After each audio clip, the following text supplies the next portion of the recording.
Bonjour tout le monde.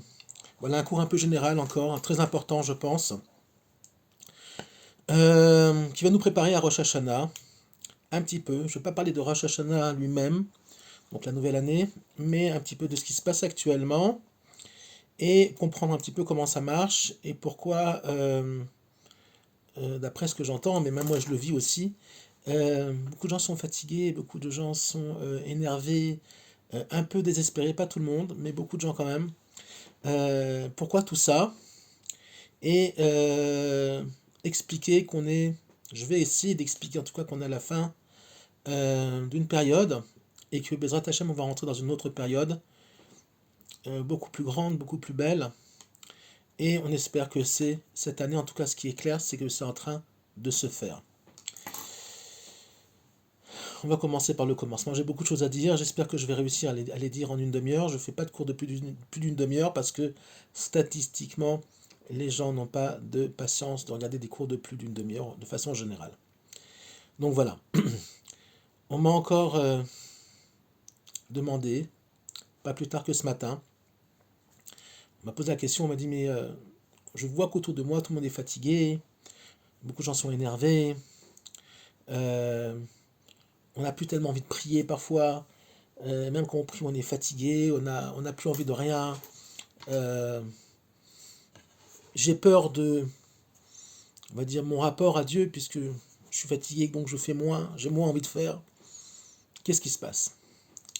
Alors, il y a d'abord plusieurs points à régler et à comprendre, qui sont très simples. Il suffit juste de prendre conscience de la période dans laquelle on vit. D'abord, de façon collective, le peuple sort, depuis 80 ans, du plus grand drame, un des plus grands drames de l'humanité, et sûrement le plus grand drame qu'a vécu le peuple juif depuis qu'il existe, à savoir la Shoah. De façon hallucinante, le collectif juif a réussi à se remettre sur pied. Certains, malheureusement, après la Shoah, sont retournés vivre dans des pays qui les avaient vendus, qui les avaient donnés aux Allemands, ou d'autres pays comme les États-Unis où l'attrait d'un pays neuf, relativement d'un pays où l'économie était florissante, les a happé finalement leur côté matérialiste pour essayer leur chance et de devenir des gens plus aisés au niveau matériel. Les États-Unis ont attiré énormément de juifs par leur côté, on va dire, matérialiste. Et ça a marché, mais ça a entraîné aussi beaucoup d'assimilation. Pour ceux qui ne le savent pas, aujourd'hui aux États-Unis, 30% des jeunes dans les milieux ultra-orthodoxes ne sont plus religieux. D'accord? Il y a une tchouva aussi en parallèle, mais dans les milieux orthodoxes, on va dire classiques, il y a de gros problèmes. Pourquoi? Parce que c'est l'exil, parce que finalement les tentations sont grandes, les gens sont fatigués, et puis la Torah elle-même, elle est manquante. Même si elle est très orthodoxe, elle est manquante dans beaucoup de domaines, notamment les domaines de la chassidoute, la Torah d'Eretz Israël qu'on appelle la Kabbalah, et d'autres points. Une autre partie s'est installée bizarrement en Europe, réinstallée en Europe, malgré toutes les trahisons des pays européens euh, en leur, on va dire, envers leur foi qu'ils avaient dans ces pays-là, notamment la France, la Belgique, l'Allemagne évidemment. Et puis une deuxième vague de juifs qui ont encore voulu, on va dire, évoluer socialement et ont vu une terre de lumière. Je parle des juifs vivant dans les pays du Maghreb, donc l'Algérie, Tunisie et Maroc, et Libye. Les Libyens sont allés plutôt en Italie, et les autres sont allés en France, en Angleterre, un peu aux États-Unis. Pourquoi? Pour tenter aussi leur chance face à ce grand mensonge qui est le monde occidental et ce que les séfarades, ce que les ashkénazes ont bien fait, à savoir l'assimilation, les séfarades les ont pratiquement surpassés, puisque aujourd'hui on sait très bien qu'il y a énormément de juifs séfarades qui ne sont plus dans la Torah, alors qu'ils avaient une culture de Torah extraordinaire. Combien de gens se sont mariés avec des non-juifs? Combien ont perdu la Torah? Et même certains qui sont toujours restés dans la tradition ont une tradition très extérieure, très fragile. Et Dieu sait combien, dans toutes les familles séfarades, tout le monde est touché. Moi-même, je suis moitié séfarade, donc je sais très bien, dans ma famille, je le vois aussi, combien d'assimilation il y a. Alors, c'est pas parce que tu fais le kidouche le vendredi soir que tu n'es pas assimilé. C'est pas parce que tu vas 3 fois par an à la synagogue que tu n'es pas assimilé. Même les gens qui sont dits religieux, et je sais que ça va faire sauter au plafond certains, sont assimilés, puisque l'essentiel, ils l'ont perdu, à savoir leur connexion à la Torah d'Eretz Israël.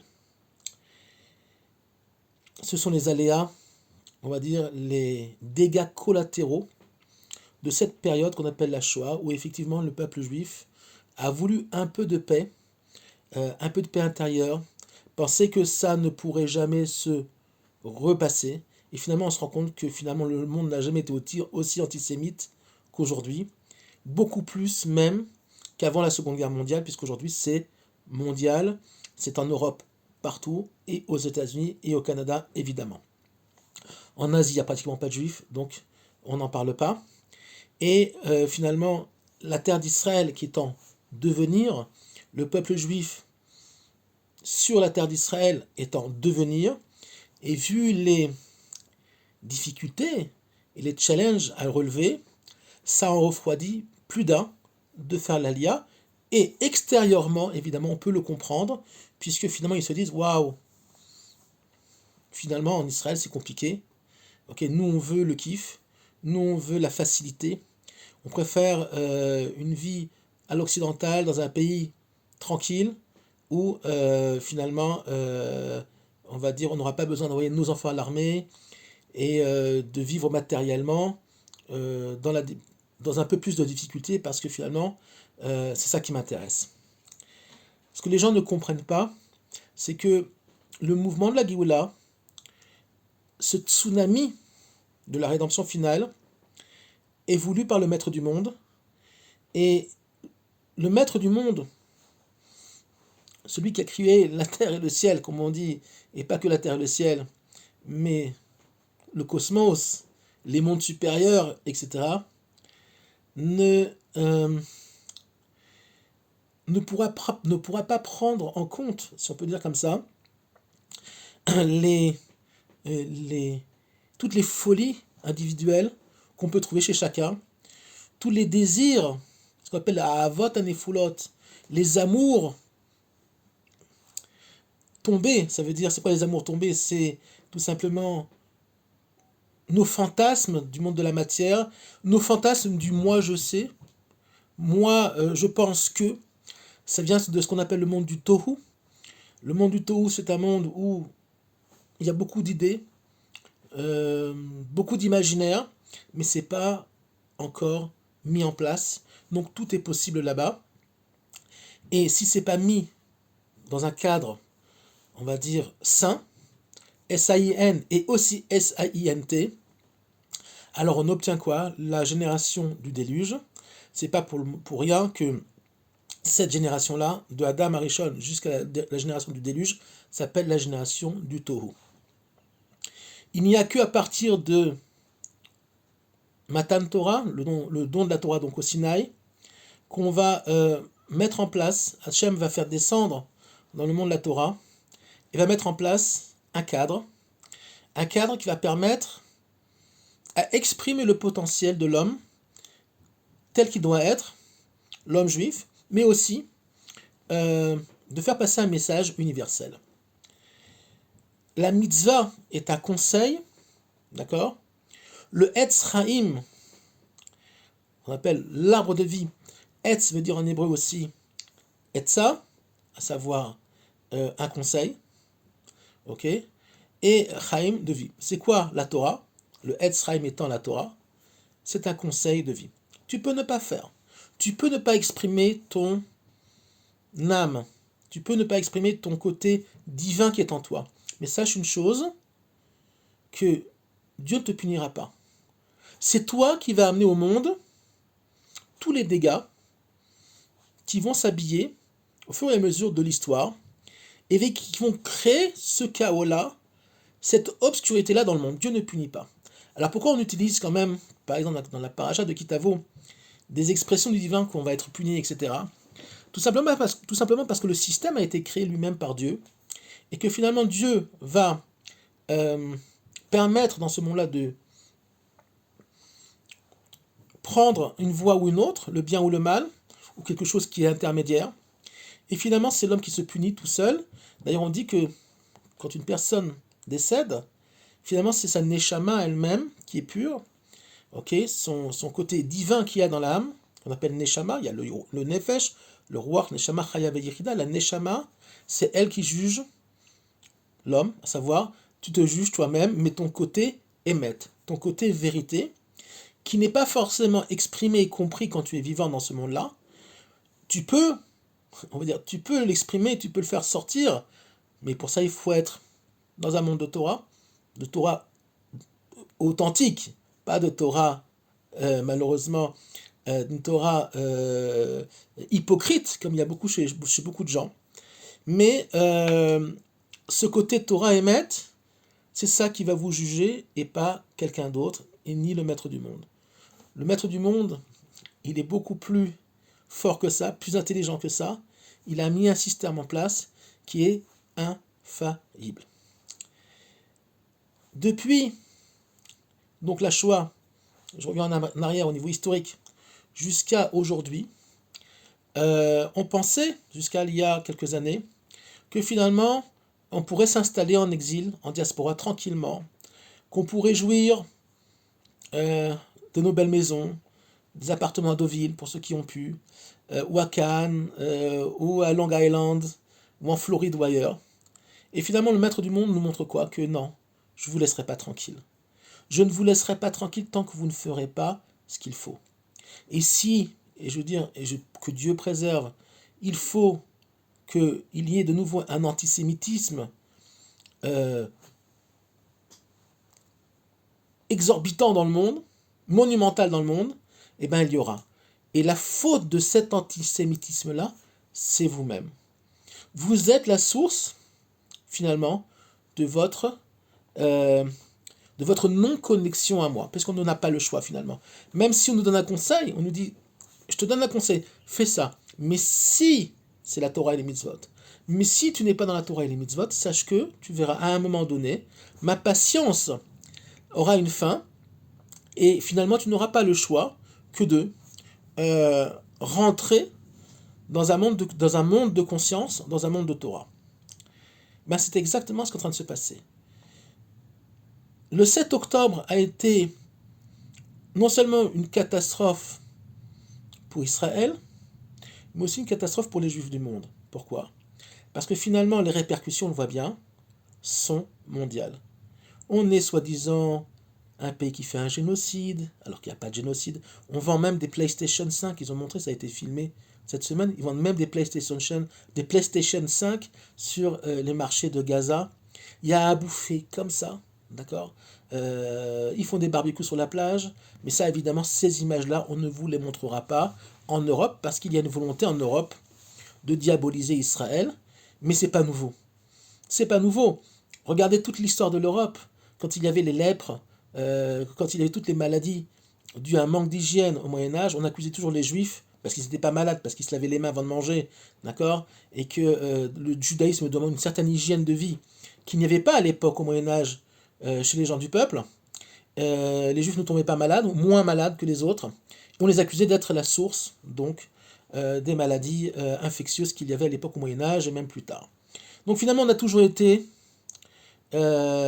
montré du doigt parce que finalement, le peuple juif a toujours été au-delà d'eux, comme Abraham Avinu, et avec des règles de vie qui nous ont permis de traverser l'histoire et surtout d'être connectés au maître du monde malgré toutes les difficultés, les pogroms, les choix. Regardez, statistiquement, scientifiquement, le peuple juif ne devrait plus exister depuis longtemps. Destruction du premier temple, du deuxième temple, les exils sans fin, les pogroms sans fin, la Shoah, on ne devrait plus exister. Il y a des scientifiques qui ont fait une enquête, pas juif, sur le peuple juif. Ils ont dit que c'est un des plus grands mystères de la création. Pourquoi? Avec toute la haine accumulée depuis 2000 ans, on ne devrait plus être là. Mais ce qu'ils n'ont pas compris, c'est que nous transcendons le monde, nous serons toujours là, et des empires tomberont encore. Des empires sont déjà tombés, les Babyloniens, les Égyptiens, les Perses, les Romains, tous ces grands empires sont déjà tombés, et ce dernier empire qu'on vit actuellement, qui est une forme de reste, de rechimo de l'empire romain, d'accord, tombera aussi. Pourquoi?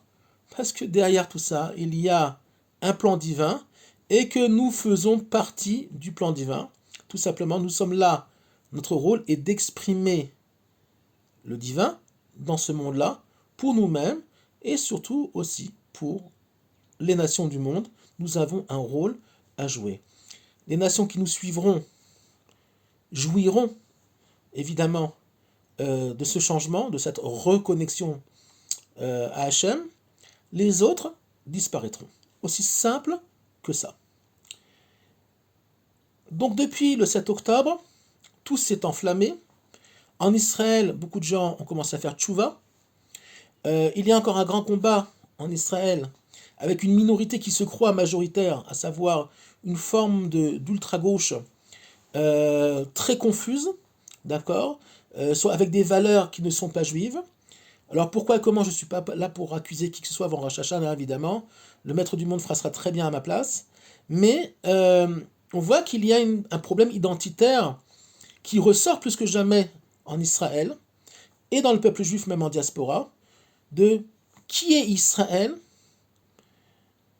quel est notre combat, quelle est notre, on va dire, quelle est l'identité que l'État d'Israël doit retrouver. Est-ce que c'est une identité d'un pays pour des juifs ou un pays juif? Évidemment, c'est un pays juif. Et Israël, jusqu'à présent, n'a été qu'un pays pour les juifs. À savoir, une forme de possibilité de récupérer les juifs qui veulent vivre ensemble dans un pays qu'on appelle la terre d'Israël, mais qu'en fait, cette terre d'Israël existe depuis la nuit des temps, depuis en tout cas très longtemps, d'accord, depuis Yehoshua bin Nun, qui est le premier à être rentré avec le peuple après les pérégrinations de la Torah. Il rentre, le premier livre des prophètes, c'est Yehoshua. Il va rentrer en Eretz Israël et là va commencer le premier, difficilement d'ailleurs, le premier état d'Israël, si on peut dire comme ça, avec ce qu'on appelle les Shoftim. Il n'y aura pas encore de roi, il va falloir attendre Shaoul, et après David, Shlomo, etc. Et les choses tout doucement vont commencer à se mettre en place. Jusqu'à aujourd'hui, nous sommes la continuité, ok, de tous ces grands d'Israël. Après 2000 ans d'exil, on revient, et comme a dit Rashi, à la fin des temps, on va revenir, et tout le monde nous montrera du doigt, vous dire, vous êtes des voleurs. Et Rashi a écrit ça il y a 1000 ans. Le monde entier va nous dire, vous êtes des voleurs de terre, la terre ne vous appartient pas. Ok? On le savait. Donc, il faut se calmer, on n'a pas peur, ça fait partie des aléas du retour, des difficultés du retour. Donc, que se passe-t-il depuis le 7 octobre? Beaucoup d'antisémitisme, beaucoup de hurlements partout, en Israël, récupérer les otages, alors que malheureusement, cette gauche est manipulée par le Hamas qui n'a aucune envie de faire un échange entre des terroristes qui sont dans nos prisons et les otages. Pourquoi? Parce que pour eux, il n'y a rien de mieux que pour, on va dire, créer la scission dans le peuple que de maintenir les otages. Ils ne libéreront jamais les otages, sauf si on les trouve. Pourquoi? Parce que c'est une arme nucléaire, ces otages-là. Quelle est la plus grande... C'est quoi cette arme nucléaire? C'est que tout simplement, ils créent une tension, une scission dans le peuple. Puisqu'une partie du peuple qui est naïf croit que Netanyahou ne veut pas faire de deal, et finalement, à chaque fois qu'il y a un deal qui est en route, le Hamas il dit non. Pourquoi? Parce que le Hamas sait très bien que plus il va tenir les otages longtemps, plus il y aura de scission dans le peuple, et eux croient, et ça ne marchera pas, que finalement, parce que les gens sont en train de prendre conscience, plus il y aura finalement de difficultés à gérer la nation et eux espèrent que l'État d'Israël tombera comme ça. Évidemment, ça ne se passera pas et qu'à un moment donné, je ne sais pas, il y aura quelque chose, mais on trouvera une solution d'une manière ou d'une autre. Qu'est-ce que ça a entraîné, toutes ces tensions? Beaucoup de fatigue. On arrive cette année, donc à la fin de l'année, donc 15 jours avant Rosh Hashanah, fatigué. Évidemment qu'on a vu beaucoup de gens mourir, beaucoup de jeunes soldats mourir, les enfants, malheureusement, de proches, ça peut être des cousins, des parents, que Dieu préserve. Beaucoup de peine en Israël. Donc le nefesh, la neshama, elle est fatiguée. Ok? On sort d'il y a 80 ans d'une Shoah. Ça aussi, nous le portons encore en nous, inconsciemment, mais nous, le collectif d'Israël le porte. D'accord? On est encore en guerre. On est en plus la fin de l'année. D'accord? La fin de l'année, d'une année difficile.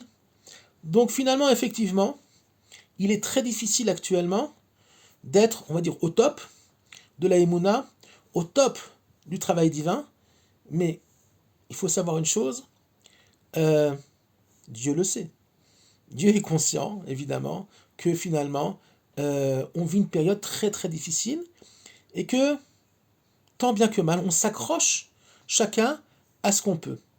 Donc évidemment, il ne faut pas fléchir, il ne faut pas tomber, mais on a le droit d'être fatigué, on a le droit d'être, en fin de parcours.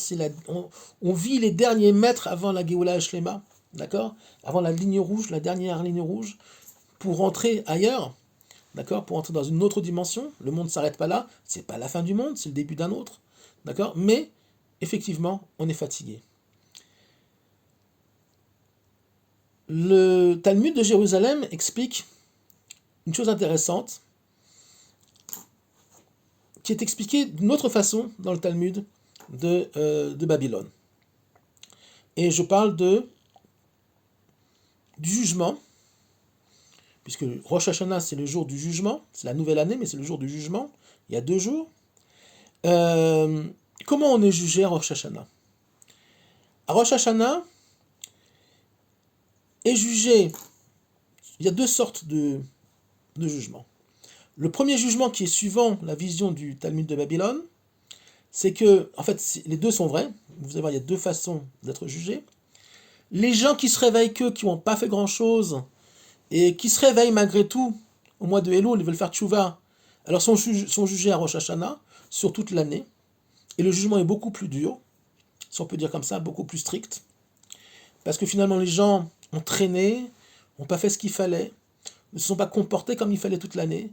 Bon, il y a un réveil, il y en a qui se réveillent même pas, vous allez me dire, mais il y a un petit réveil, bon ok, ils font tchouva, après ils sont jugés quand même sur ce qu'il y a eu, ou ce qu'il n'y a pas eu.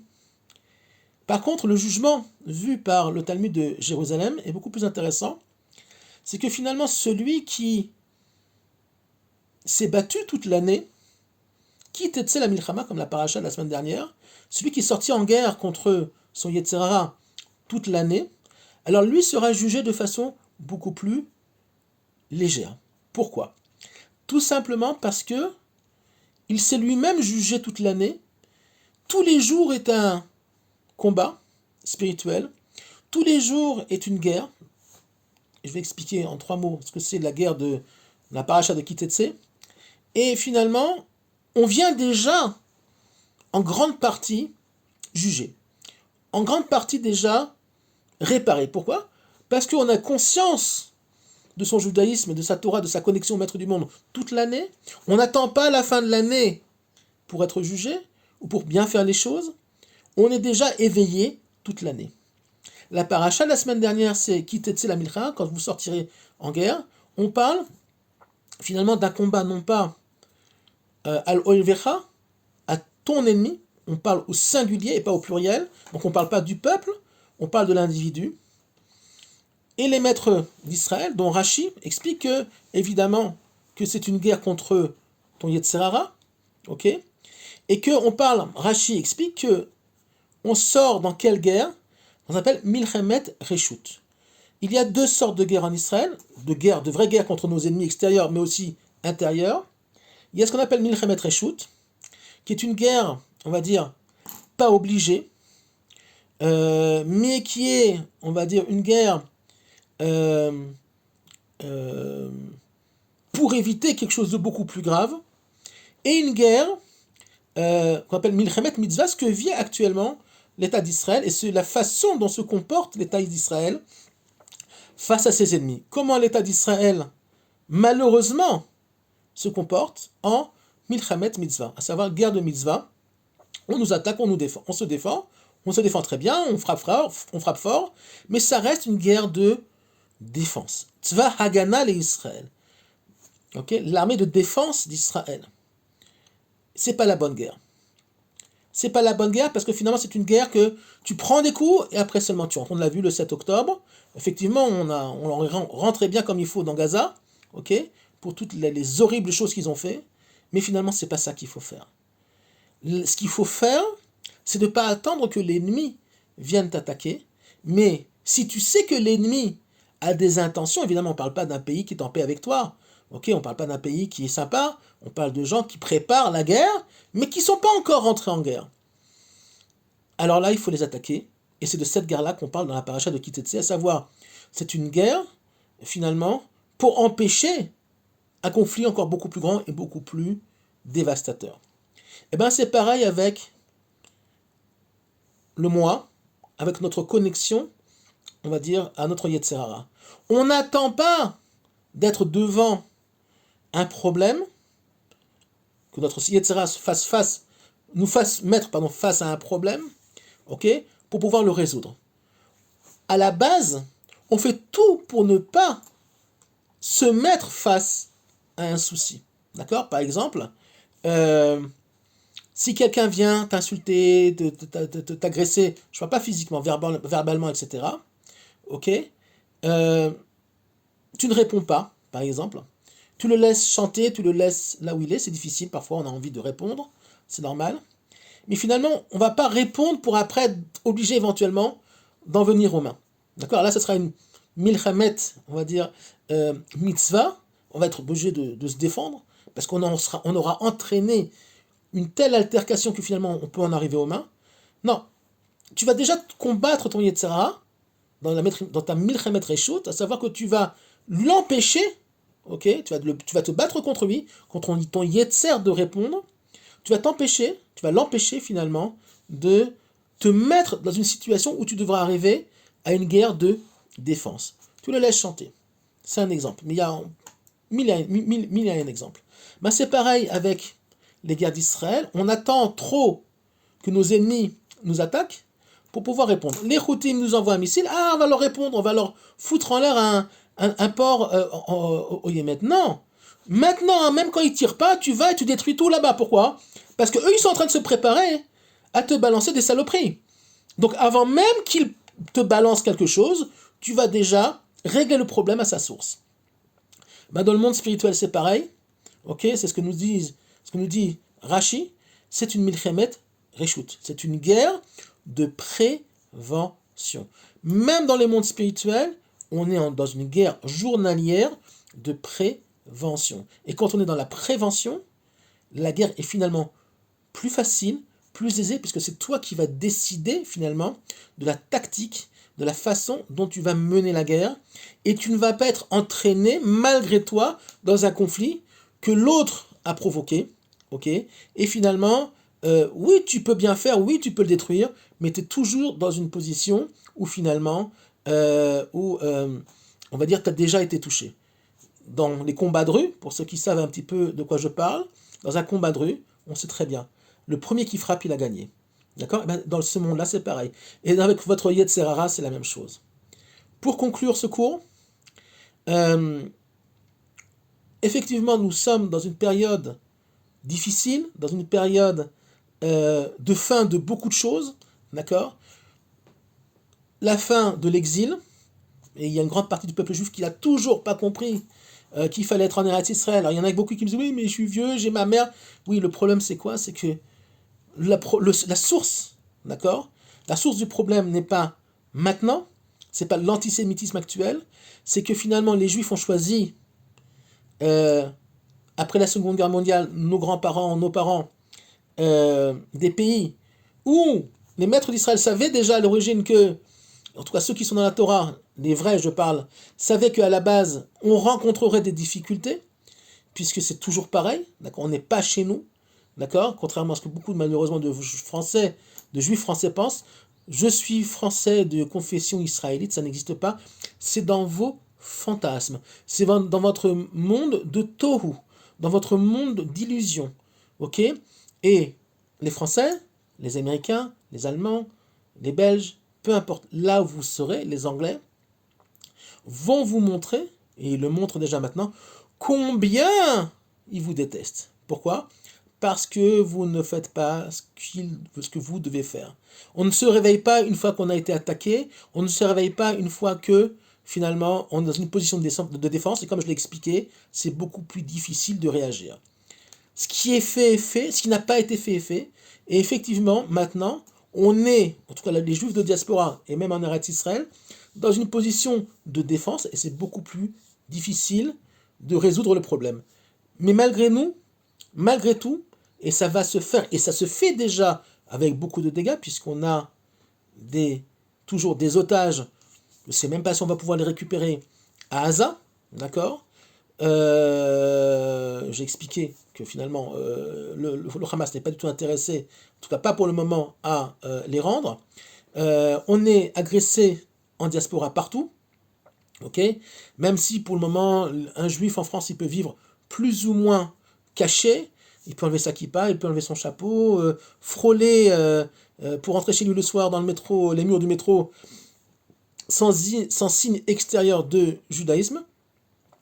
Mais le maître du monde a 1001 tours dans son sac pour que vous reveniez à la maison malgré tout. Voilà. Donc, je vous souhaite, il y aura d'autres cours avant Rosh Hashanah, beaucoup de courage, et à moi en premier, parce qu'on vit des hauts et des bas, d'accord. Je vous l'ai déjà dit, j'ai des enfants à l'armée, etc. C'est pas facile pour personne, surtout en Israël, mais même en diaspora, je sais que c'est pas facile. En tout cas, pour les gens qui sont réveillés. Ceux qui dorment, ils dorment. Okay, quand on est dans le coma, on a conscience de rien, et beaucoup de gens sont dans un coma très profond, d'accord, par rapport à l'identité, par rapport à ce qu'ils ont à faire, mais le réveil sera très difficile, et se fera avec un seau d'eau glacée sur la figure.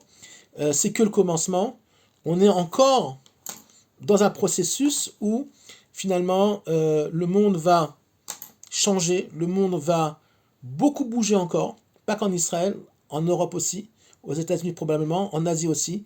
Partout, le monde va changer. Et il risque d'y avoir des conflits mondiaux. Tout ça pourquoi?